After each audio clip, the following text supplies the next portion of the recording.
Good morning. Good morning, everybody. Morning. We're so glad everyone's here this morning for our breakfast with Father Hecker. Most of you have met me by now, I think. Deacon Chris, newly joining the staff here, and it's my pleasure to introduce my Paulist brother, Father Ron Franco. Father Ron, former associate pastor here at the Church of St. Paul the Apostle, actually one of the first people that I met when I became part of this parish.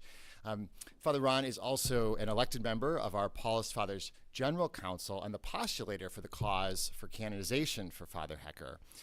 This morning, he'll be speaking about toxic polarization as Father Hecker would have understood it in his own time and how we can think about that same theme in our world today. So without further ado, Father Ron.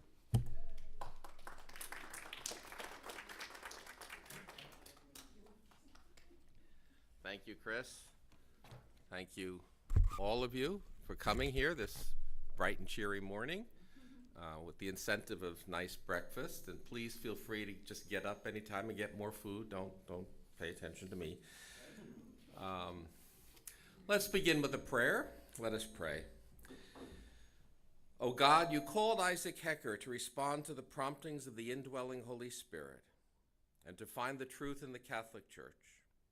Moved by zeal for souls, he devoted himself through a life of prayer, preaching, teaching, and writing to share the grace he had received with the people of North America, and so founded a new religious family to meet the needs of the age in the spirit of St. Paul. Through his intercession, give your word a wider voice in our lives and in our world. Through our Lord Jesus Christ, your Son, who lives and reigns with you in the unity of the Holy Spirit, God forever and ever. Well, again, thank you all for coming.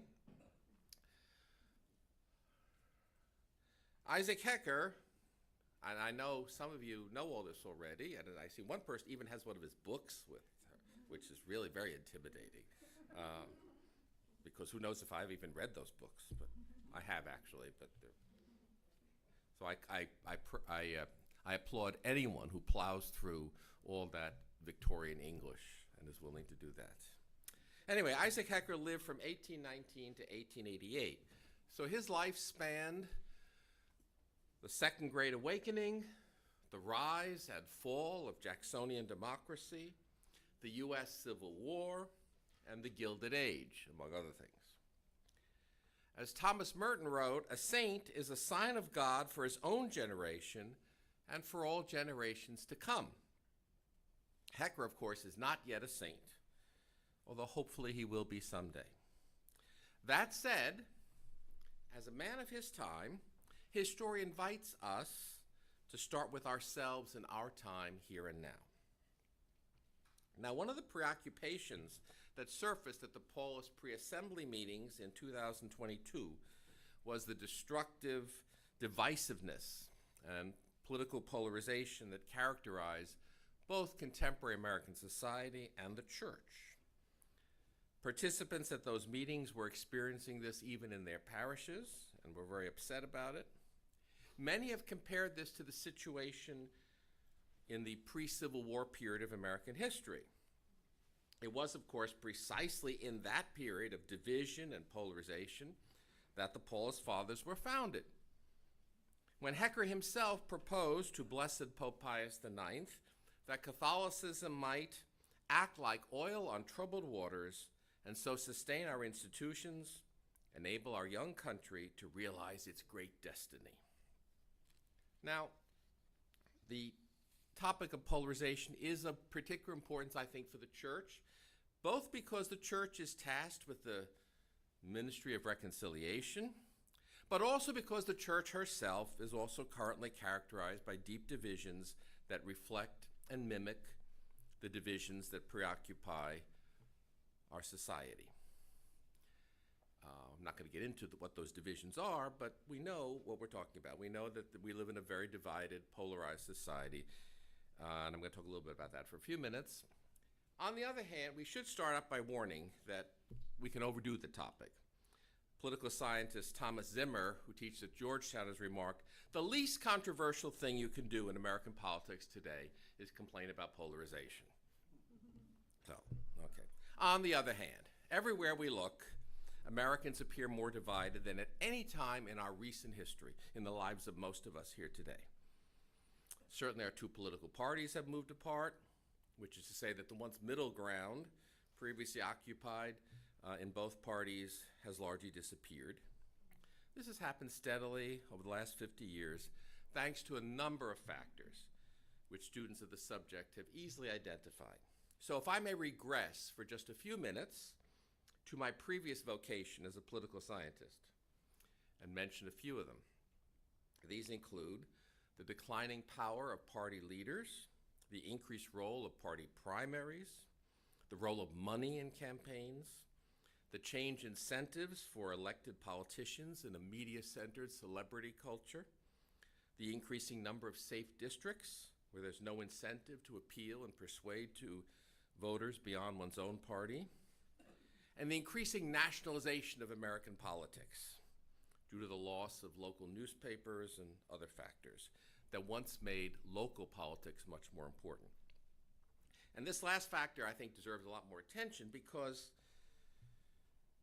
for many people, at a practical level, local involvements with their neighbors in the wider community, including people who have different social background, political views, etc., may be the one opportunity for constructive engagement with different kinds of people.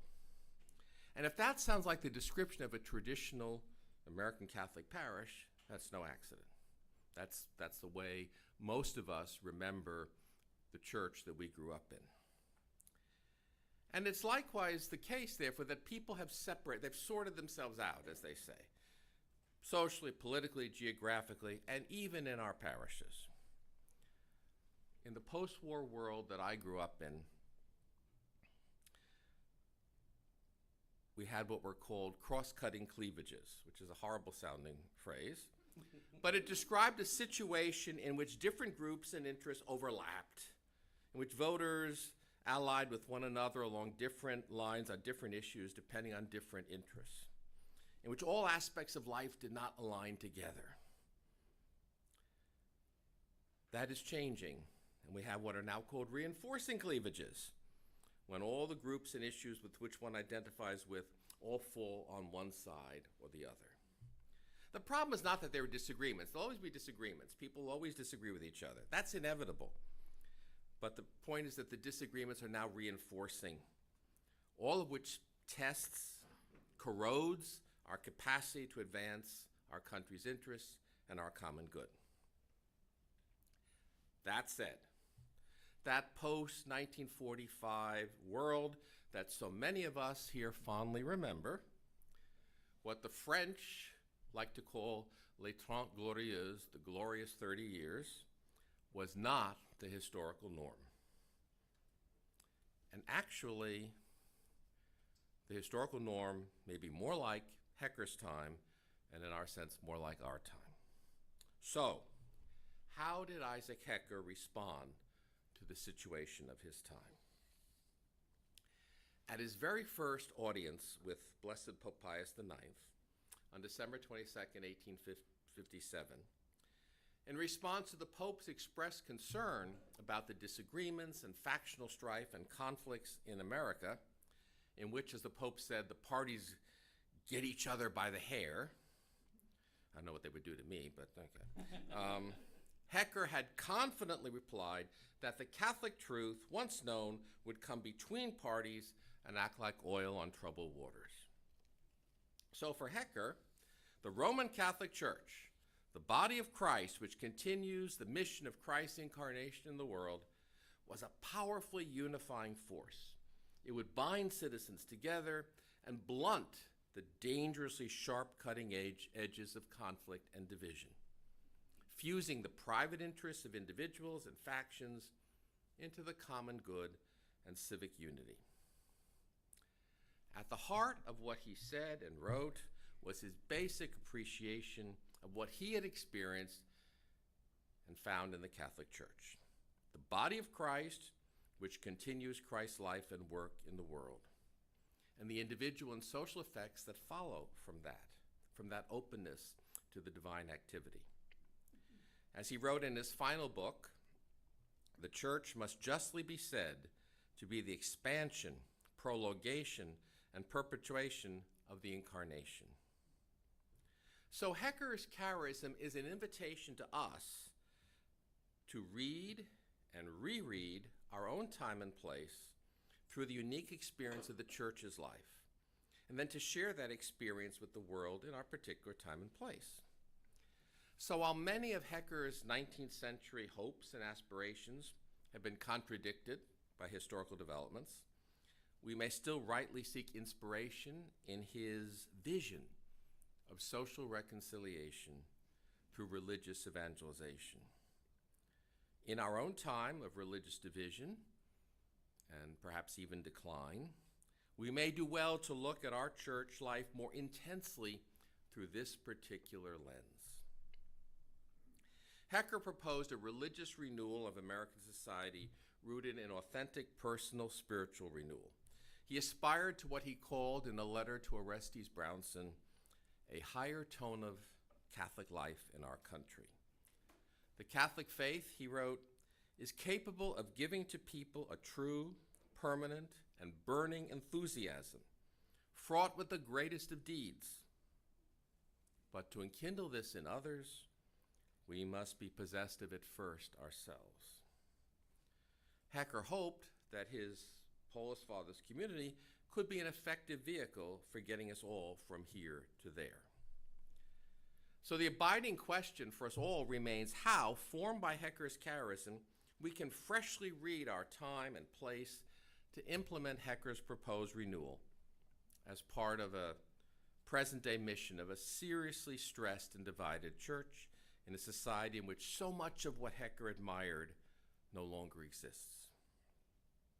So, how had Hecker found the church, and what had he found in her? Hecker's proposed solution to the problem of polarization was the Catholic Church, which he himself had discovered as a solution to his own personal spiritual searching. That started at a very early age. If you go into the church and go to Hecker's tomb, and you see there are 6 images at the bottom, at the base of the sarcophagus. The first one shows Isaac as a sick child, in danger of death from smallpox, reassuring his mother, "No, mother, I shall not die now. God has work for me to do in the world, and I shall live to do it." He soon started asking the big picture questions about life. "Often in my boyhood," he wrote, "when lying at night on the shavings before the oven in the bakehouse, I would start up, roused in spite of myself by some great thought. What does God desire from me? What shall I attain unto him? What is it he has sent me into the world to do?" These were the ceaseless questions of my heart that rested meanwhile in an unshaken confidence that time would bring the answer. Now, in American religious history, this was the era of religious revival known as the Second Great Awakening. The First Great Awakening took place in the colonial period. The Second Great Awakening was even bigger and more socially and politically conscious than the earlier colonial era one. Much of the distinctive character of American culture and its mingling of religion and politics stem from this period. You know, people debate how religious the founders were and all that kind of thing. There's no question that after this point, America becomes an increasingly religious country. It was this time when the U.S. became what Chesterton would famously call a nation with the soul of a church. By his own account, Hecker spent several years as a young man examining the principal Protestant sects, sampling as many as possible of the leading contemporary religious ideas, none of which he found satisfactory. Confident, he said, that it is not reasonable to suppose that God would implant in the soul such an ardent thirst for truth and not reveal it, he kept searching until he found the truth in the place where, he said, where it is supposed among Protestants the least to exist. But then the Catholic Church burst upon my vision as the object to which all my efforts had been unintentionally directed. It was not a change, but a sudden realization of all that had hitherto obscurely captivated my mind and secretly attracted my heart. Now, in thus describing his spiritual search and its seemingly surprising outcome, surprising to him and to everyone around him, Hecker wanted to emphasize what would become his lifelong conviction that Catholicism was consistent with, and in fact, the only fulfillment of the aspirations of human nature. A 19th century American version of the famous theme of St. Augustine, "You have made us for yourself, O Lord, and our heart is restless until it rests in you." If we go back to Hecker's tomb, you see another image at the base of it, and that portrays him searching for God at a place called Brook Farm, which was a transcendentalist utopian community founded in Massachusetts by George Ripley in 1841. New England transcendentalism was a movement that had its roots in the Unitarian rejection of classical Calvinist doctrine and Orthodox Christianity in general. What Hecker himself later characterized as a gradual loosening of the Christian principles in men's minds and a falling away into general skepticism. If you remember your American history, New England, of course, was founded by Puritans, intense religious establishment, which by this time had gradually become Congregationalism, which was increasingly evolving into Unitarianism, and Transcendentalism was an emotional, romantic reaction against the what was perceived the sterile, kind of unemotional life of Unitarianism. This was the crowd that Hecker hung out with in 1843. He was a smart, if not very well educated, working class young man. And he was excited to enter this elite community and its intellectual life. This environment proved highly conducive to his intense preoccupation with exploring his inner life. His companions nicknamed him Ernest the Seeker, was the name of a character in a contemporary short story by William Henry Channing. Now, whereas the great Puritan preacher Cotton Mather had once said, "I like to sweeten my mouth with a piece of Calvin before I go to sleep," Hecker thoroughly absorbed the transcendentalist critique of mainline New England Protestantism, recalling, "Against Calvinism we had a particular grudge." To the end of his life, he would oppose what he called the Calvinist image of human nature as totally corrupt. Now, apart from that, even while he appreciated the friendships there and benefited from this environment that encouraged him to explore his intellectual and spiritual life, Hecker, in part probably because of the class difference, consistently maintained a certain distance, independence from the beliefs of the Transcendentalists. And this enabled his exploration of his soul to lead to conclusions quite different from what the Transcendentalists believed. In his diary, he described a Transcendentalist, and the person he had in mind was Ralph Waldo Emerson, as one who prefers talking about love to possessing it, as he prefers Socrates to Jesus. Nature is his church, and he is his own God. Instead, he found himself more and more drawn to institutional Christianity. He identified divine providence, which was this much more vague idea, with the divine indwelling, and this made theological sense of the continuity between nature and grace that would be so central to his approach to life. He felt this from his own experience, and that eased his way into the church and laid the groundwork for his mature thought about the relationship between the church and society and how the church would evangelize society. In particular, he studied the Catechism of the Council of Trent and was especially impressed by Article 9 on the communion of saints. Writing in the Paulist magazine many years later, he recalled, "When in 1843 I first read in the Catechism of the Council of Trent the doctrine of the communion of saints, it went right home. It alone was to me a heavier weight on the Catholic side of the scales than the best historical argument which could be presented. The body made alive by such truths ought to be of divine life and its origin traceable to a divine establishment. It ought to be the true church. In our contemporary way of talking, Hecker had been spiritual but not religious for the first 25 years of his life. The story of his spiritual search eloquently exemplifies the appeal of such searching and speech to the spiritual longings of many people in our own day today. What was significant, however, about Hecker's spiritual but not religious period was that he did not remain that way. For Hecker, seeking was never an end in itself. The point of seeking was finding. Once the object was found, the search ended. Having found fulfillment in the Catholic Church, he never desired to look farther.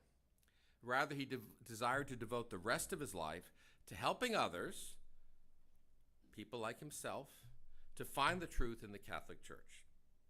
His missionary activity reflected his deep devotion and his deep fidelity to the Church. Above all, he prized the unity and universality of the Church, which had attracted him to it in the first place. Reflecting upon his experience many years later, he wrote, "He not only became a most firm believer in the mysteries of the Christian religion, but a priest and a religious, and hopes thus to die."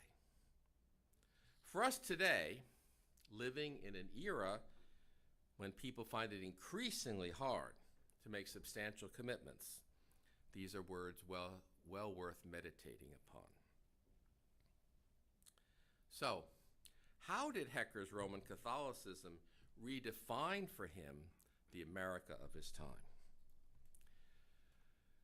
The most famous foreign observer and analyst of Jacksonian American society and its institutions was the French nobleman Alexis de Tocqueville, who lived from 1805 to 1859.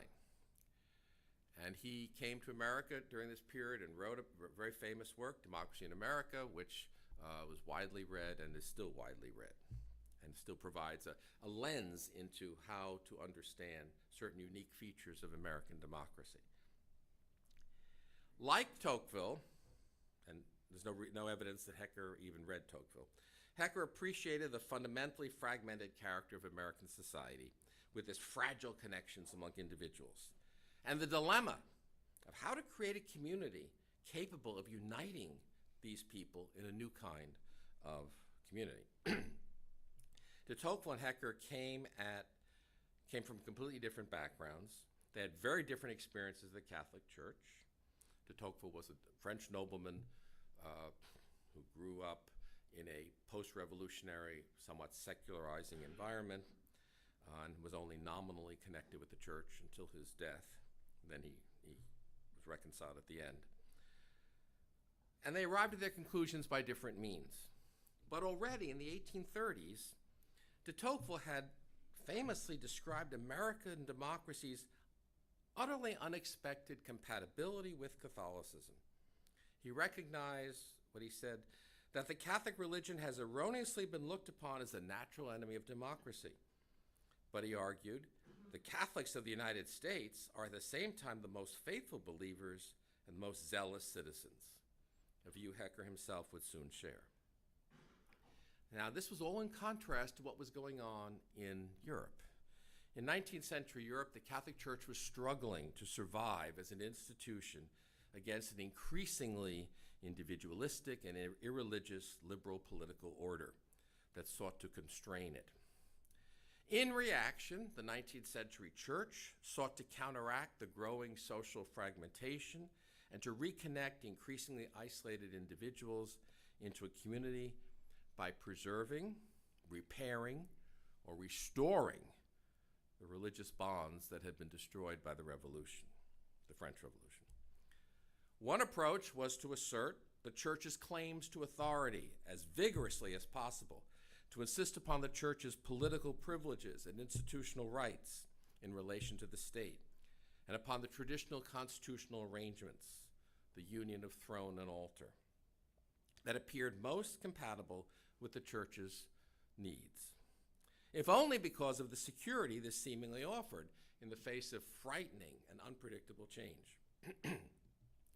This is not irrelevant to our time, because a contemporary version of this is what is called integralism, which is enjoying a certain renaissance among some conservative Catholic intellectuals, but which has never had any serious prospect of succeeding in an American context, something Hecker very much understood.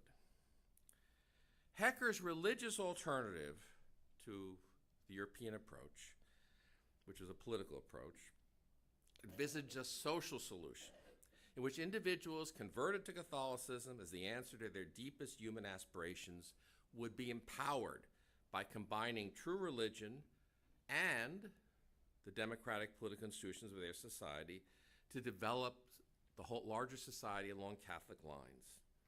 His was a thoroughly religious form of discourse, and it was uniquely capable of addressing social and political concerns. So, whereas for Hecker's most famous contemporary, Karl Marx, religion meant alienation, and the survival of religion in society showed, according to Marx, the inadequacy of a purely political separation of church from state. For Hecker, Roman Catholicism was the fulfillment of the most authentic aspirations of human nature, and its power to transform society through the conversion of its citizens more than compensated for the church's loss of political power thanks to its separation from the state. So in one of his last articles, Hecker quoted an anonymous acquaintance saying that he didn't care for union of church and state if he could have union of church and people. Such comments convey how he continued to imagine religion's role in the transforming of society, and how he confidently expected this to accomplish more effectively what others still hope to accomplish through politics. He never wavered in his conviction that what he had found in Catholicism, and only in Catholicism, could and would be America's answer. He was confident that neither traditional Calvinism, nor Unitarianism, nor Transcendentalism would ultimately have much appeal to Americans. For Hecker, Catholicism presented the perfect, balanced answer, simultaneously accepting the need for revelation and grace while recognizing the permanent value of human nature and human reason. Now, remember, he himself, in his early years, trying out all these different religions and other ideas, had experienced the divided and fragmented character of modern society. He'd found his alternative in the mission of the church as the expression of Christ's life, continuing Christ's work by pouring the oil of troubled water on the troubled waters of the world. There was nothing new about this. According to the church's traditional belief, Christ's life and work are realized in the church through the mission of the Holy Spirit, who dwells by grace in each of us. According to Hecker, to discern the church's action clearly and to cooperate with it effectively is the highest employment of our faculties, and at the same time, the primary source of the greatest good to society. So it was on this basis that he proposed his program, if we want to call it that, to renew American society in a Catholic religious renewal. Now, what is significant, what is distinctive, not distinctive, but important for Hecker, was his insight that since all creation is always ultimately ordered to divine grace, even certain situations and social arrangements which might be perceived as obstacles, like, for example, American democracy and the separation of church and state, they might actually be new opportunities for individual and social transformation through the church's ongoing realization of Christ's incarnation. In other words, the very things that were assumed by religious people to be obstacles to the working of grace in society might in fact be, by God's providence, novelties, yes, but novelties that might be opportunities rather than obstacles. Hecker was perfectly well aware that his views were not conventional in this regard on either side of the Atlantic. He never wavered, however, in his conviction that what he was able to find only in Catholicism could and would be America's answer. He combined Catholic universalism and a very distinctively American self-understanding of the relationship between religion and society in this perspective, which would work politically within the framework bequeathed by the separation of society and state. So, if Hecker's solution was in religion, how Americans had previously experienced religion was the problem, according to Hecker. So, his practical judgments about the optimal relationship between church and state reflected his assessment of how religion and society related. His American alternative was not a political solution to the problems posed by all the things that were causing problems, but a social solution to the underlying religious problem that he believed afflicted America. And this was specifically two things that he found in his great villain, Protestantism. The Calvinist belief in human depravity, as Hecker understood the Calvinist belief, which he believed made people unfit for self-government, and Protestant individualism, as in individual interpretation of Scripture, which made people in conflict with one another and thus ill-fitted for community. So, for example, at the start of the Civil War, how does he react to the Civil War? He says, well, this isn't an unmitigated evil if it leads us to see the necessity of a greater dependence on God for our well-being as a nation. Who can tell? God, in his inscrutable providence, may in our present trials and sacrifices be preparing our people to see the necessity to acknowledge the truth of the holy Catholic religion. Always inclined to see divine providence at work, Hecker interpreted the fragmentation of the country in the Civil War religiously rather than politically, an opportunity to highlight what Catholicism had to offer. Now, his curious conviction that Catholicism and American institutions were compatible, which surprised many people at the time, was paralleled by what must have been an even more surprising view, namely that the religion everybody thought was most democratic and most American, Protestantism, was not.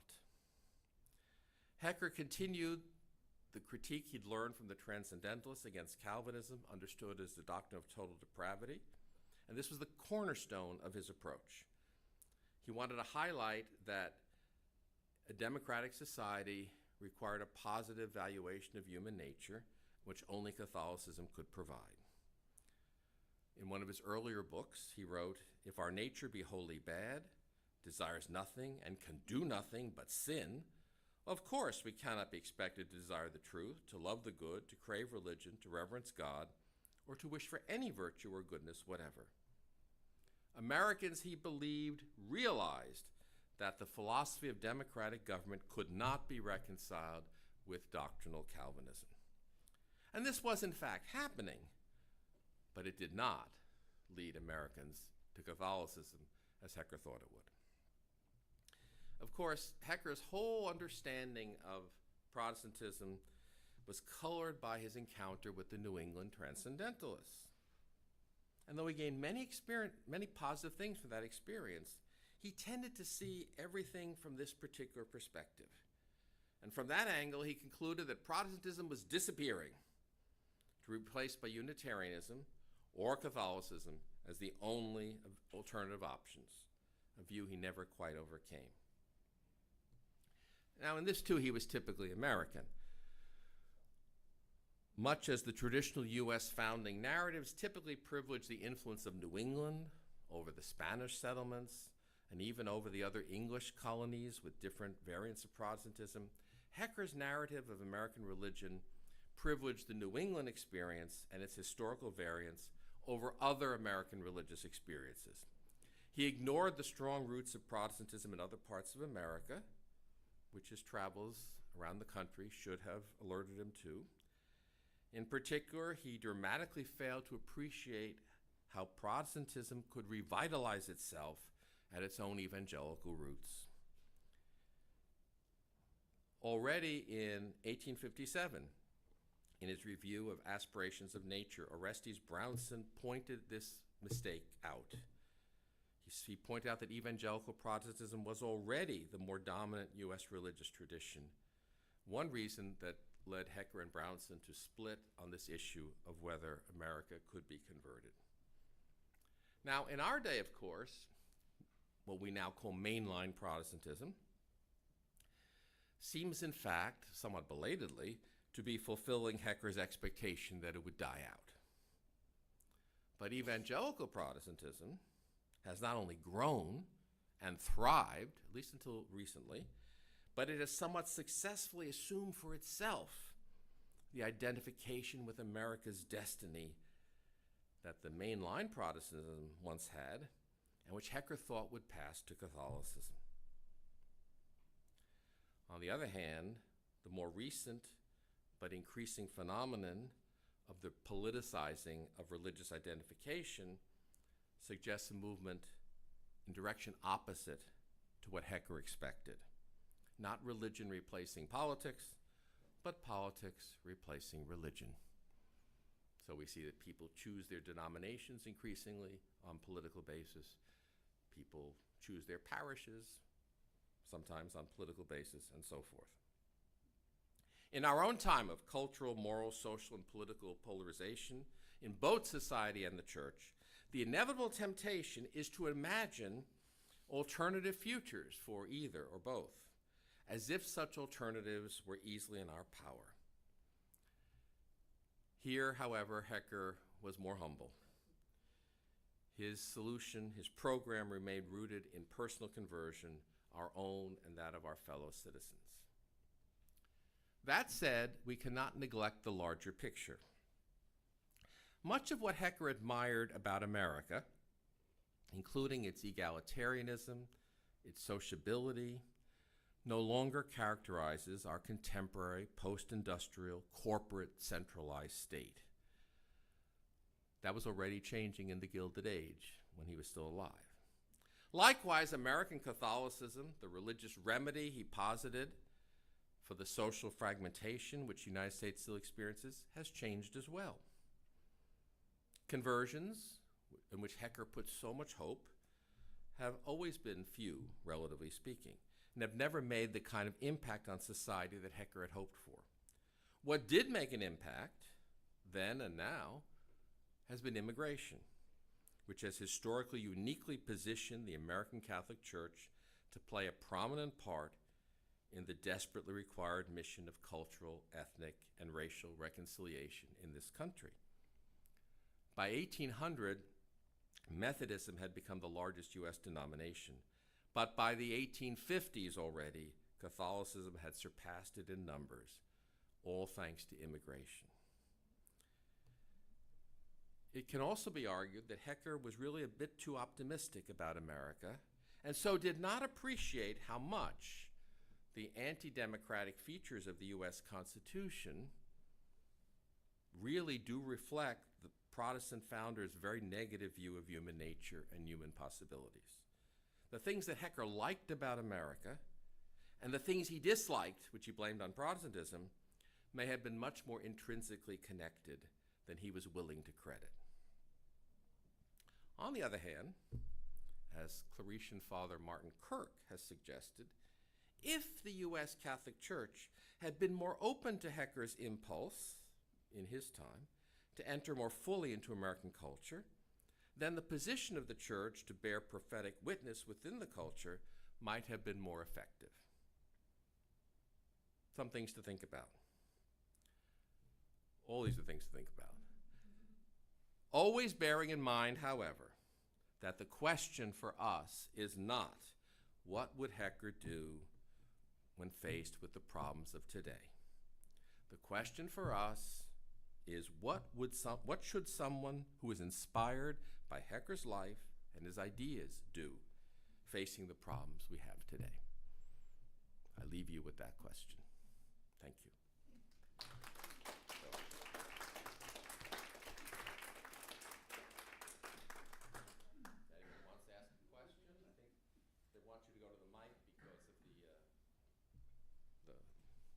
guess I have to say at the mic too.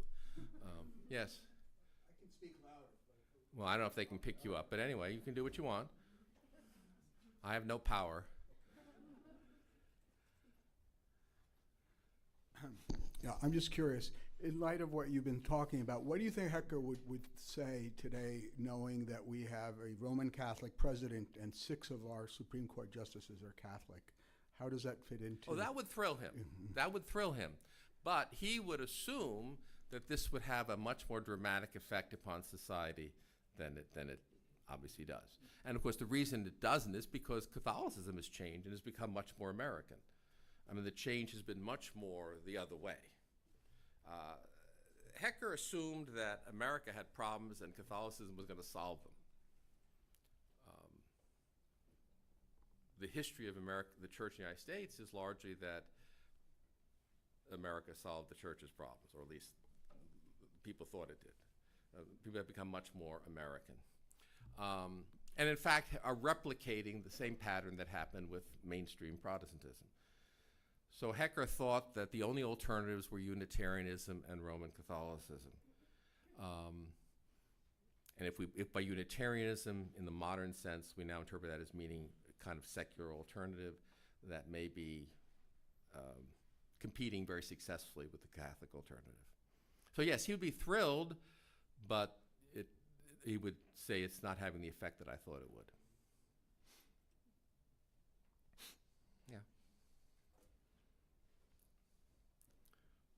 In the course of that, your interchange with the gentleman here, my thoughts went to, well, did you say 6 members of the Supreme Court are Catholic? 7 was raised Catholic. Yeah. Well, Yeah. so 7 in all, including the president? More or less. Okay. If those 7 Catholics, And also the largest number of people in Congress are Catholic too. the largest religious identification Mm-hmm. is Catholic. If all those Catholics, I'm thinking of myself, not so much of them, myself. If I were more fully a Catholic and more identified as a Catholic publicly than I am,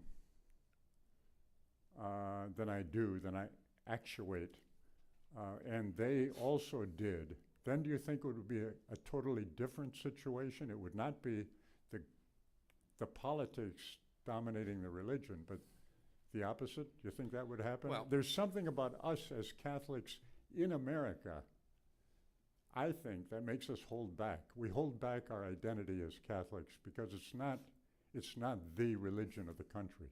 Well, there is some of that Yeah. for historical That's reasons. my thought. Yeah. That's my thought about it. Yeah, I think, again, stepping back, Hecker imagined that somehow or other, more and more people would come to his understanding that Catholicism was the solution to the problems of society, and this would.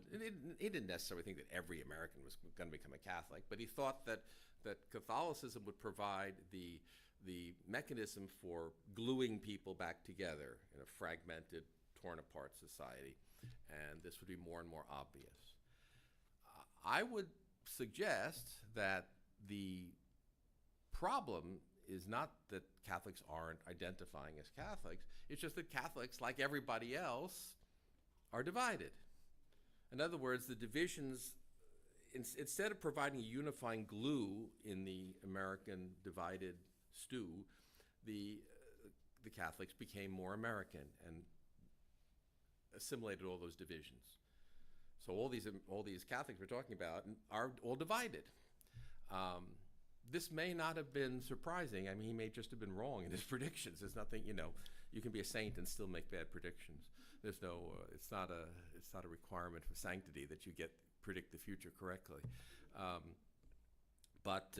Yeah, I think that's what, I think he did not anticipate the way it would develop. Maybe he couldn't have anticipated that.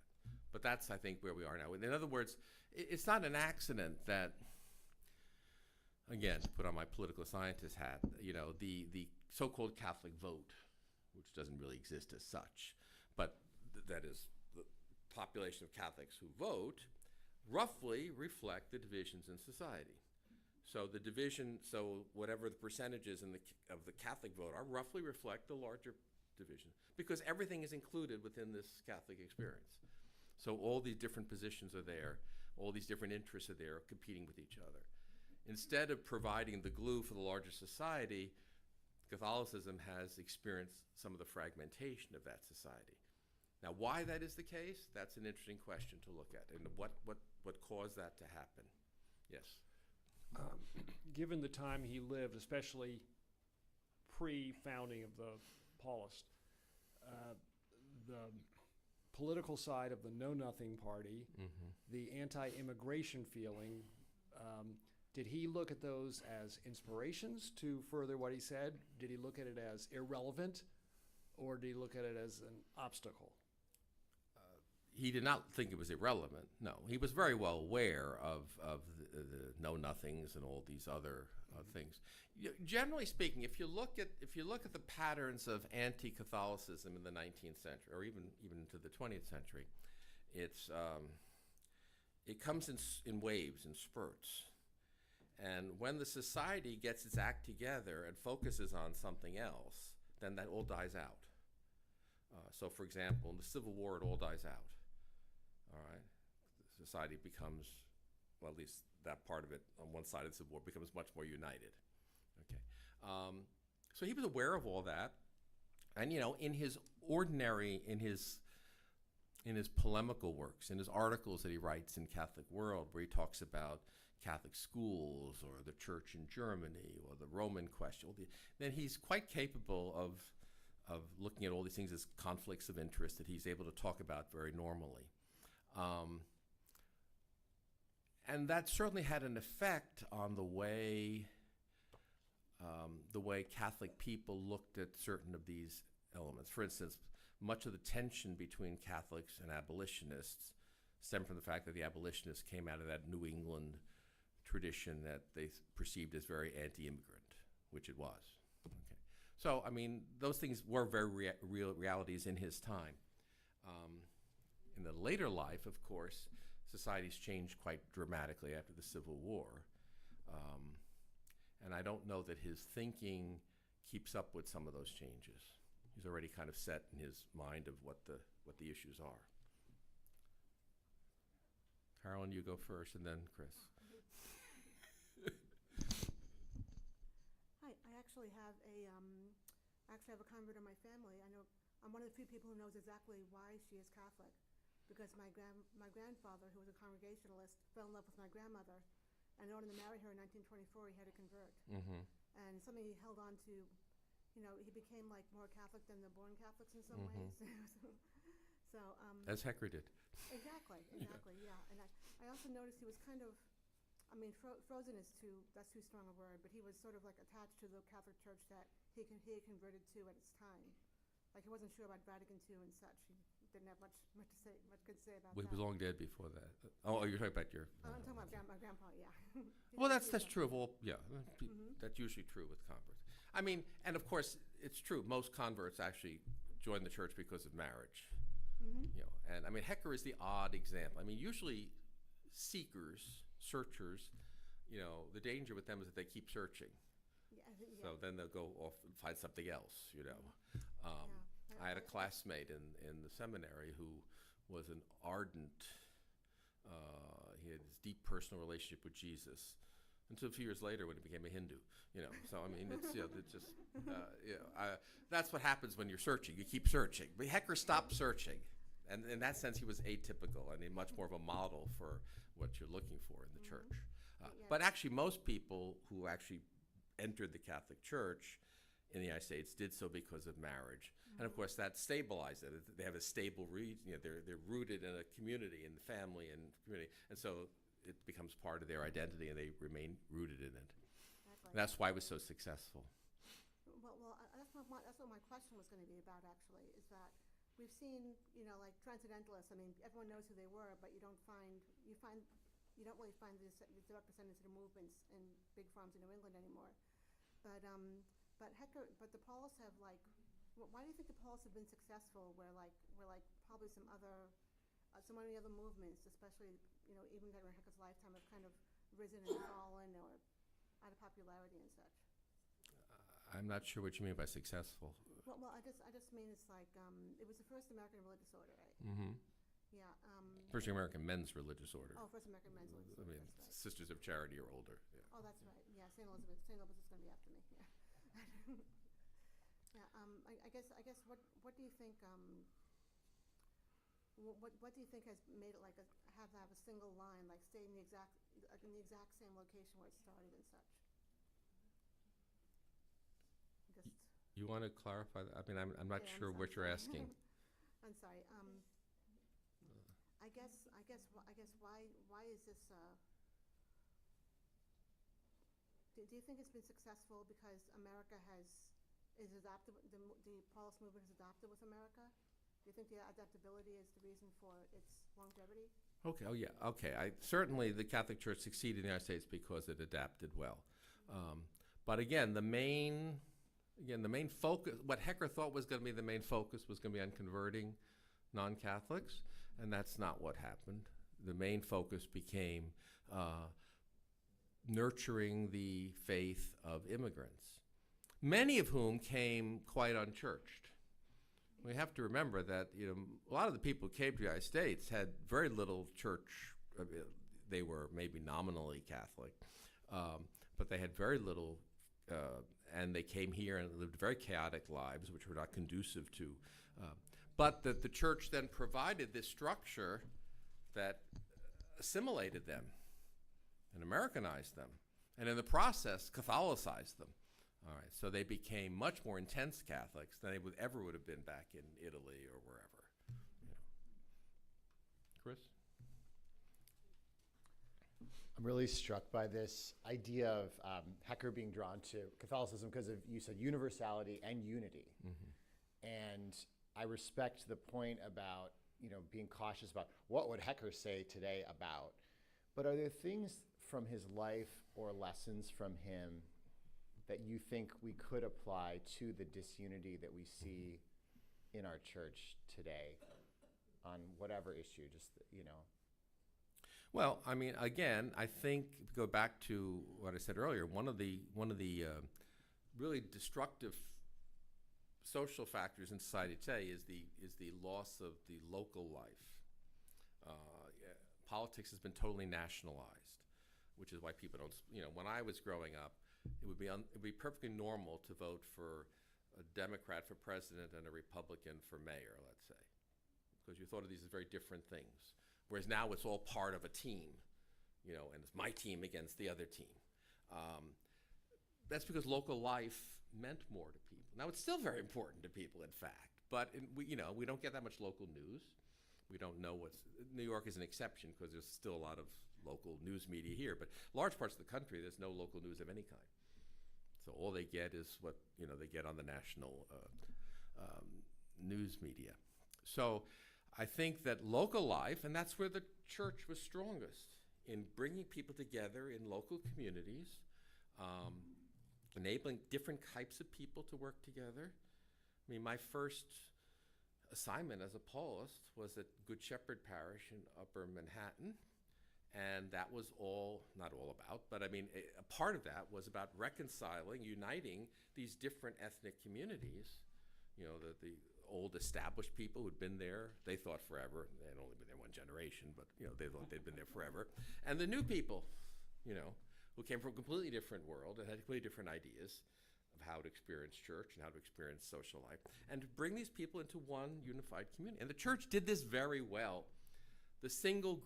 Probably the single greatest accomplishment of the Catholic Church in the United States was the Catholic school system, which assimilated immigrants, made them good citizens, taught them skills, so they actually became very productive and successful, but probably has not been such a great success at keeping them religious. Okay, and in that dilemma, there's perhaps a question to be resolved. So I would say that Hecker was. Hecker's preoccupation with unity and universality is something that the church is its greatest strength in the United States. And that's probably what we should lean on more. Did you have a question, Mary?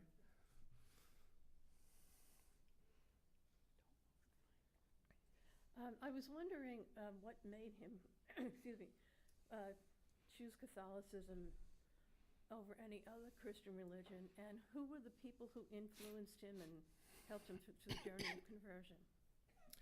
Okay, well, the most important influence on him as a young man was Orestes Brownson. Orestes Brownson is this very strange character who also tries everything. In fact, at this point, he's a Unitarian minister. But he's also searching, and but he's, of course, an established intellectual figure. He has great influence. And Hecker's brothers were very active in local politics. His brothers were quite wealthy. They had I don't know how much you know. They had a baker, a flour company, and they made a lot of money. And of course, this enabled them to support Isaac in his spiritual search, because he could go off and study and think, because George and John were paying the bills. In fact, we have some very funny episodes when he goes to Fruitlands, which is this ascetic community. It's kind of an extreme version of the Transcendentalists. And he's only there a few weeks because he realizes they're complete. They don't have a clue what they're doing. They don't know how, and they're all going to starve to death if they don't change, So the leaders of the community include I forget his name, but he's the father of Louisa May Alcott, who wrote Little Women. They come to visit Hecker's brothers to try to persuade him to send him back, because they want that money that the Hecker family has that's going to help them out. So they of course became intrigued by Brownson, invited Brownson to stay with them. Brownson sees in Isaac qualities that are very special. The two form a bond, and it's actually Brownson who advises him to go to Brook Farm. And then it is Brownson in 1844 who decides to become a Catholic. And when he decides, that's the thing that tips Isaac into doing it. He went to Mass for the first time in 1843 on Easter Sunday, had a very profound experience from that. He's been reading the Catechism, but he doesn't actually do anything about it until Brownson says, I'm going to become a Catholic. And then that's a signal to him, and maybe it's time for me to do that too. So if there's one influence, it's Brownson. And they become very, very close friends. They will disagree fantastically in later years. Brownson concludes that Hecker is wrong in his diagnosis of American society.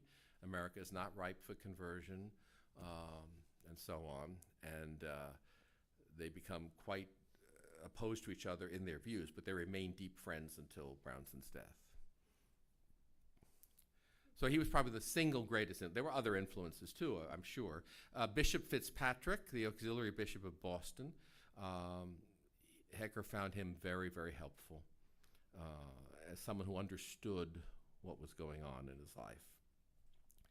Archbishop Hughes of New York was not a personal influence on him, but Archbishop Hughes of New York was very active in social concerns, and that, again, put Catholicism in a good light for people like Brownson and Hecker when they were looking at the effects of it.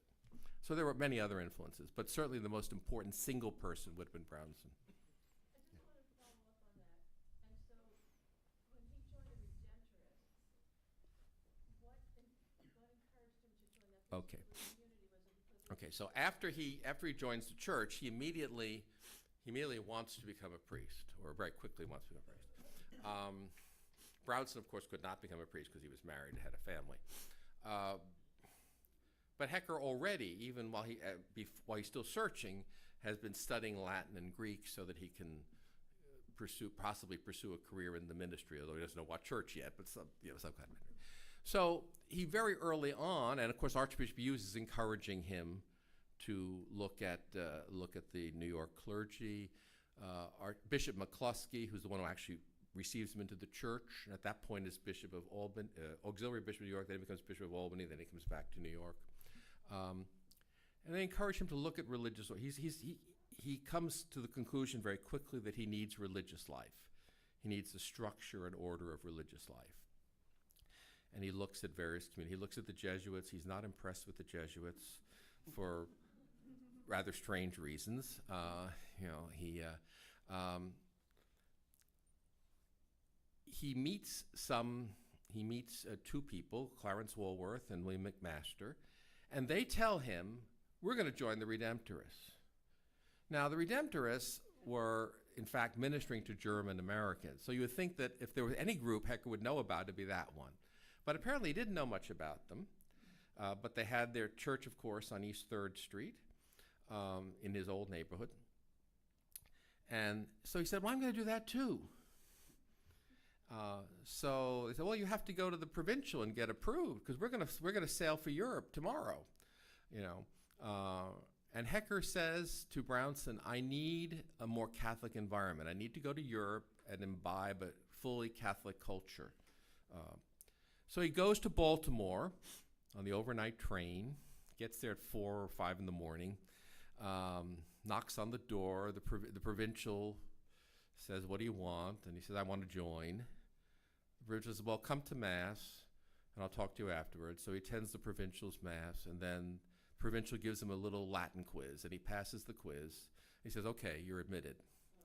And he goes back to New York, packs his bag, and gets on the ship that night, which is actually the first anniversary of his entry into the church. So this all happens within 1 year. Vocational discernment worked differently in those days. More successfully, apparently, in some ways. So that's why he joins the Redemptorists. The experience is a very positive one. He is thrilled. He loves it. He loves the novitiate. He reads all these Jesuit spiritual authors and is thoroughly imbued with this.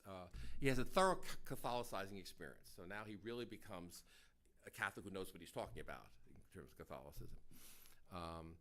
And impresses his novice master. His novice master gives him permission to receive communion every day, which was almost unheard of. The custom at that time was for non-priests in the Redemptorists to go to communion 3 times a week, which was quite a lot, but they were members of religious life. But he was given permission to go every day, which even he was shocked by. So he made a very good impression. Generally speaking, he made a good impression on most people. He had a very charming personality, obviously, and was very successful at that. So the Redemptorist experience was very positive for him and remained positive until at the end when some things went wrong, but that's because of other issues. Yes?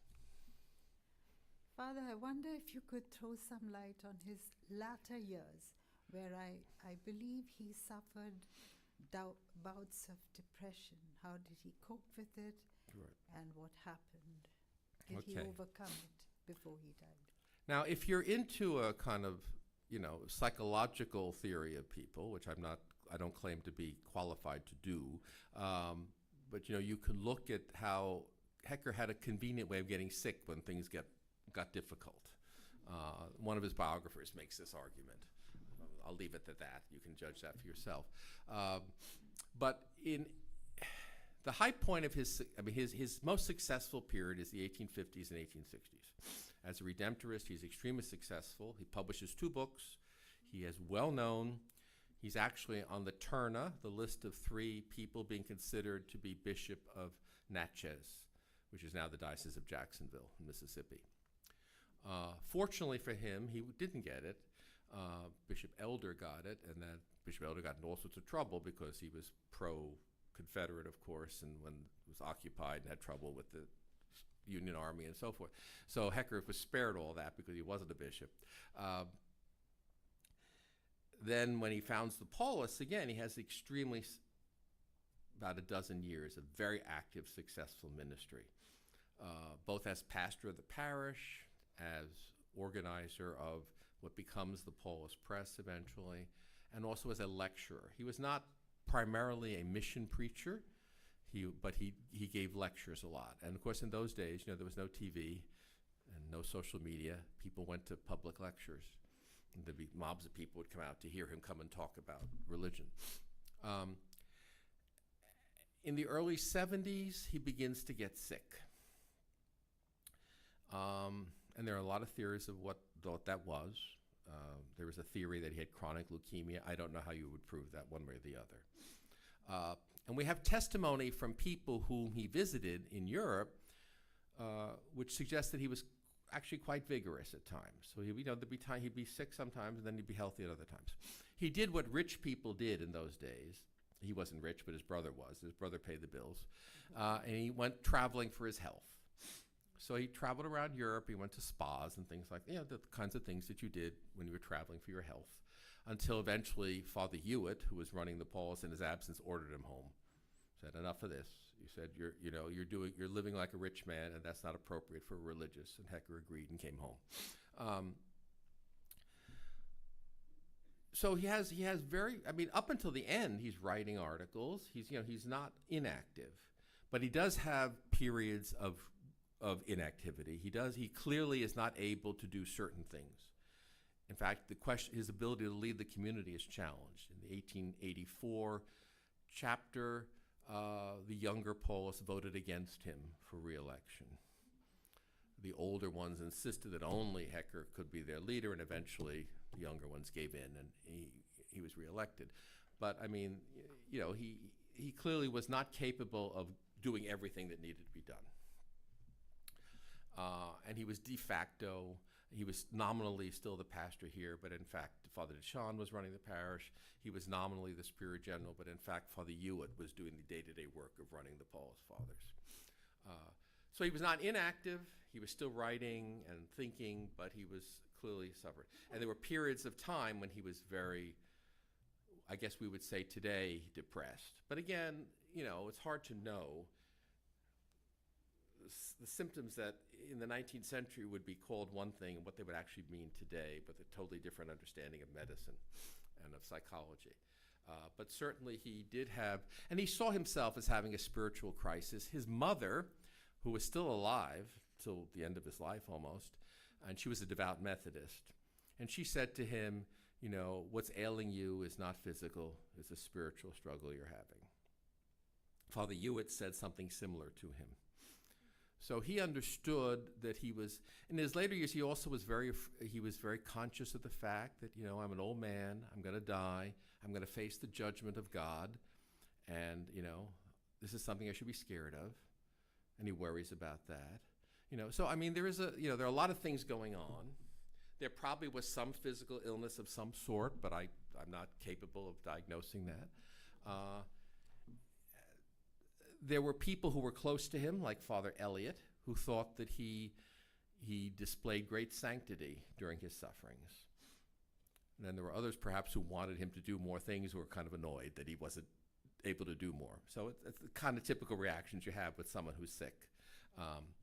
But on the whole, at least the received version of the story is he seems to have been someone who became more deeply spiritual in his final years. He immersed himself again in those Jesuit authors that he'd encountered as a novice. L'Allemand, for example, and he really focused on that Jesuit spirituality of the present moment and that kind of thing. And that was how he coped with things. And he was, up until the last day of his life, he was still conscious and, alert, spiritually alert, however physically ill he was. I don't know what else I can say without, I don't think anybody can really diagnose these things. That's a conceit that we now have, that we can read earlier ages and interpret their medical situations through our knowledge. That's hard to do because we don't really have access to the person. Yes? Okay, I have a quick question, yeah. Thank you, Father. Like you mentioned earlier, it's good to bring people together and also staying positive during the depression. So, but looking at the current world, though, we have racism in the country, and also we have all the wars happening, like Russia and Ukraine, Israel and Hamas, right? So I was just wondering, maybe you can provide or give us some practical advice, like how do you stay positive, or how do you bring those parties together if things don't go in the peaceful way, but broke out in conflicts or even wars, like in the current world. So what would Father Hecker say So that's why Well- I'm curious. Thank you. Well, we know what he would have said. I mean, he would have said, well, this is an opportunity to get more conversions because people will see that they need God. That's what he said about the Civil War. You know, the only thing practically he says about the Civil War is that, you know, people will see that, you know, our divisions have led us nowhere. We need God. We need to be converted and so on. And that's true at some basic level. That's always true. And you can say that in all our problems. Now, our problems today are similar and different. Okay, so you mentioned racism. Well, there was racism then. There was slavery then, in fact. So, I mean, it was a much more acute problem then than it is now. There were, of course, there was a civil war, which was the most devastating experience for the entire society. The entire society was just spiritually devastated by this experience, much as Europe would be by World War I later. Just this total and this enormous carnage of a whole generation of people, and the effect this has on this extremely depressing effect it has on the society. I mean, but then not all wars are the same. Some wars solve problems very effectively, and some wars don't. You know, you have to look at each one individually. You know, you're in a different time and place, and each situation is different. The Civil War obviously solved all sorts of problems, but then other problems arose that had not been anticipated. So I think Hecker would have said the same things now that he would say then, which was that as religious people, as a church, they're not talking about, now as citizens you as citizens you have all sorts of political views and you act on them. But as a church, our job is to seek unity and to try to find ways in which people can bridge those differences. You know, the instruction that St. Ignatius gives the Jesuits which is always that always find the most positive interpretation of what the other person is saying and doing. Always look for the most positive interpretation and act accordingly. Now, of course, that interpretation may be wrong. The person may not be as good-willed as you, but you try. You start with that. So I think that's what Hecker would have tried to do, would encourage us to do today. That doesn't mean that he would think that all these problems could be solved, or that, you know. Thank you. Okay. Anyone else? Yes.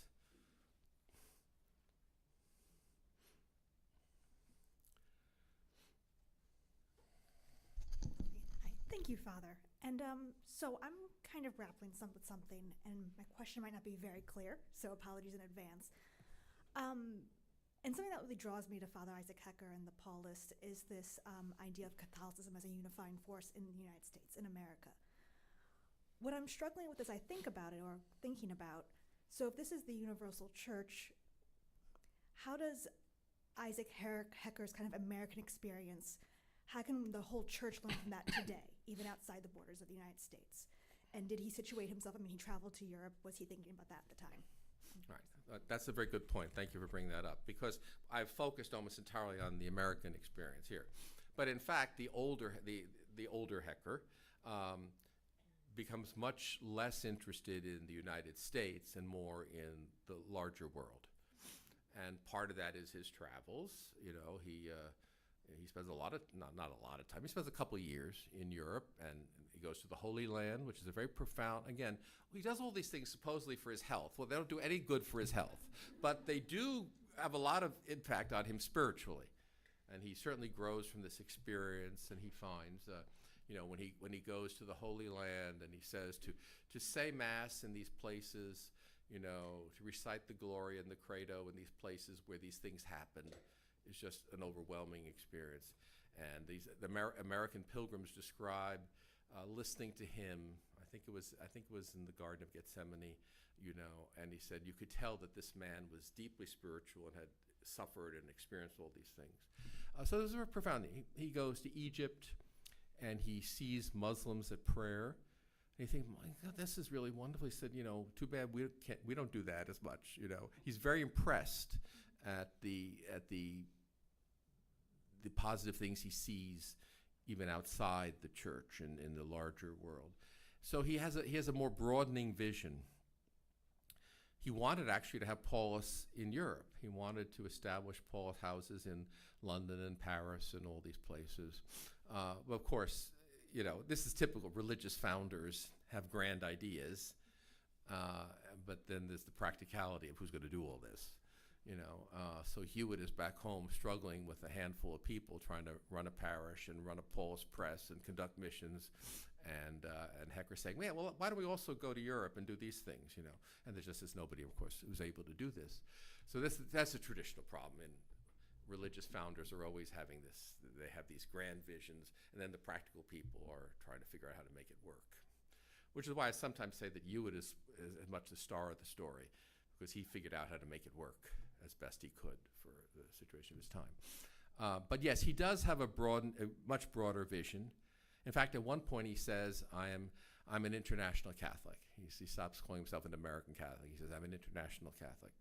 He was very, and of course he attended the First Vatican Council. So again, this is an experience of the universality of the church, and he's very impressed. You know, this is it's not quite like nowadays where bishops come from all over the world. But I mean, it was still a large assembly of bishops from much of the world, and he was just very much impressed by what he saw. And this was an era of Catholic congresses. Lay Catholic congresses took place all over Europe during this period. And he attended these things. And he talked to people like the future Cardinal Newman. He became friends with these people and corresponded with them. So he knew what was going on in Europe, and he had an increased appreciation of the diversity of the church and of the world, and he even says at one point, he says, you know, the American solution doesn't necessarily work for everybody. It works for America. That doesn't mean that the Germans should do it the same way, you know. So I don't know if that answers your question, but that's, you know. Anything else? Is there still food for people? Okay. Thank you. Well, thank you for coming. Thank you for listening. Thank you for having so many questions. On your tables, you find prayer cards for prayer. Please take, not only for yourself, but take some for your friends. Give them out to people. We want people to pray for a miracle. If Hecker's ever going to become a saint, it will only be because people have prayed for a miracle. I always like to say canonization is the most democratic thing in the life of the church. No one's going to become a saint unless there's genuine popular devotion. And wonderful, thank you. I say it at night, but that's okay. Yeah? All right. So please take the cards, and as I say, take more than one, give them to your friends. Thank you. Thank you all. It's been great. Father, is there anything we can do for our leaders? Spread the word. Canonization? Spread the word. Talk about him. Again, encourage people to say the prayer. And if you know someone who thinks that he or she has received a favor from God, then have that person get in touch with us. How can we frame that further back? Can we, if we have someone who needs a favor,